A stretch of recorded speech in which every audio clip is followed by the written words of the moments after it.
6 ججز کا لیٹر معمولی واقعہ نہیں ہے. عدالت کی تاریخ میں شاید اس کی کوئی نظیر ملے.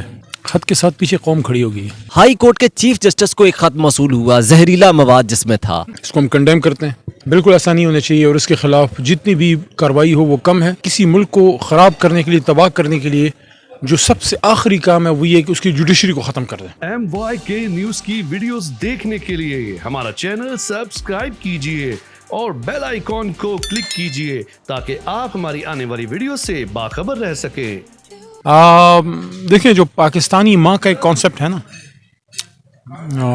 ہماری جو ہمارے لکھاری ہیں، جو ہماری موویز ہوتی ہیں، جو ہمارا لوک، جتنا ہمارا فوک کلچر ہے، اس میں ماں کا ایک کانسیپٹ ہے کہ جس طرح ماں ہونی چاہیے، مشکلات میں کھڑی ہوتی ہے، بچوں کے لیے دعائیں دیتی ہے، غلط کو غلط کہتی ہے، صحیح کو صحیح کہتی ہے.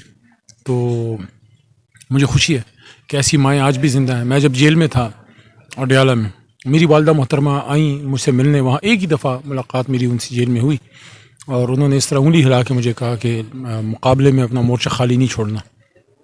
اور اسی طرح وہ کردار پھر عثمان ڈار صاحب کی والدہ محترمہ نے انہوں نے ادا کیا، جس طرح انہوں نے سیالکوٹ کو بلکہ پورے پنجاب کو اٹھایا. اور الیکشن تو وہ جیت گئی ہیں. اب فارم 47 پہ انہوں نے خواجہ آصف صاحب کو جتایا، وہ تو ایک علیحدہ چیز ہے نا. کاغذ پہ لکھے تو آپ کچھ بھی، کاغذ پہ تو کچھ بھی لکھ سکتے ہیں، لیکن عوام نے سیالکوٹ کے عوام کے گھر گھر، گلی گلی سب کو پتہ ہے کہ سیالکوٹ کون جیتا ہے. یہ بتا دیجیے گا کہ آج کل عمران خان کے کیسز لگے ہوئے ہیں. عمران خان کو سائفر کیس سے جو ہے وہ سائفر کیس کا بھی ٹرائل جو ہے وہ چل رہا ہے. عمران خان کو توشہ خانہ کیس کے اندر بڑا ریلیف ملا ہے اسلام آباد ہائی کورٹ سے. ایک طرف ججز کا یہ خط کا معاملہ ہے، زہریلا پاؤڈر ملنے کا معاملہ ہے. دوسری طرف ججز کا سپریم جوڈیشل کونسل کو خط لکھنے کا معاملہ ہے. تو اس دوران یہ جو خط لکھا گیا ہے 6 ججز کی جانب سے، آپ کیا سمجھتے ہیں؟ کیا اب سگنل مل گیا ہے ججز کو، عمران خان صاحب کو باہر لانے کے کوئی امکانات ظاہر ہو رہے ہیں، کوئی اشارہ آ رہا ہے؟ 6 ججز کا لیٹر معمولی واقعہ نہیں ہے.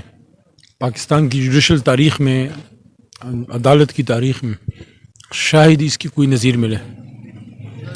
اور صرف خط نہیں ہے نا، خط کے ساتھ پیچھے قوم کھڑی ہو گئی ہے. خط کے دوسرے دن خان صاحب سے میری ملاقات ہوئی جیل میں. انہوں نے کہا کہ آپ اتوار والے دن نکلیں پشاور میں اور شکریہ، اور جوڈیشری کے ساتھ اظہار یکجہتی اور قیدیوں کی رہائی کے لیے. پشاور نکلا، دنیا نکلی ہے، پھر کراچی نکلا، اور اب آپ دیکھیں گے مزید عید کے بعد مزید دنیا نکلے گی. تو میں جج صاحبان کو کہنا چاہتا ہوں، دیکھیں، آپ کے ہمارے بھی خلاف فیصلے آئیں گے، کسی اور جماعت کے بھی آئیں گے، وہ آپ کی ڈیوٹی ہے. ہم اس کو سمجھتے ہیں، میں خود وکیل ہوں، باتوں کو ہم سمجھتے ہیں، لیکن ہم اس بات پہ فخر محسوس کرتے ہیں کہ ہماری جوڈیشری کے اندر آج بھی ایسے لوگ موجود ہیں جو کہ اتنی مشکلات سہنے کے بعد بھی حوصلہ رکھتے ہیں سچ کہنے کا. تو پھر آپ تو اکیلے نہیں ہیں. پھر 25 کروڑ عمران خان کے ساتھ کیوں ہیں؟ عمران خان سچ بولتا ہے تبھی عمران خان کے ساتھ ہے نا. تو اگر آپ سچ بولیں گے تو آپ کے پیچھے بھی کھڑی ہوگی ہے. میں سب کو کہنا چاہتا ہوں، پاکستان میں سچ بولیں، پاکستان سچ سے مضبوط ہوگا. اچھا، ایک آخری سوال بتا دیں.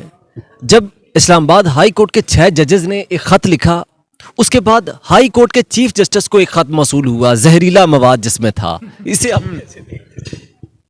میں سمجھتا ہوں کہ بلکہ سپریم کورٹ کے حوالے سے بھی بات آئی ہے کہ ان کو بھی کوئی لیٹرز شاید آئے ہیں. اس کو ہم کنڈیم کرتے ہیں. ایسا لاہور ہائی کورٹ کو بھی لیٹرز ملے ہیں. Strongly condemn it. بالکل ایسا نہیں ہونا چاہیے اور اس کے خلاف جتنی بھی کارروائی ہو وہ کم ہے، کیونکہ کسی ملک کو خراب کرنے کے لیے، تباہ کرنے کے لیے جو سب سے آخری کام ہے وہ یہ کہ اس کی جوڈیشری کو ختم کر دیں. یہی تو وہ بات ہے جو چرچل نے پوچھی تھی دوسری جنگ عظیم میں کہ کیا ہماری جوڈیشری جو ہے وہ انصاف دے رہی ہے؟ تو ان کو کہا گیا کہ ہاں دے رہی ہے. تو ان لوگوں کو پتہ ہے، ہمیں نہیں پتہ. ہمارا تو دین بھی ہمیں سکھاتا ہے کہ ان اللہ یأمرکم بالعدل والاحسان. ہمارا تو دین ہی عدل پہ قائم ہے.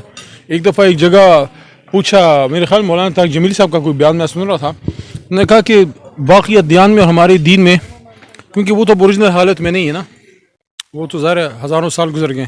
فرق صرف یہ ہے کہ باقی دین محبت کی بات کرتے ہیں، ہمارا دین محبت کی بات کرتا ہے لیکن اس سے پہلے عدل کی بات کرتا ہے. اور جہاں عدل ہوگا وہی محبت ہوگی.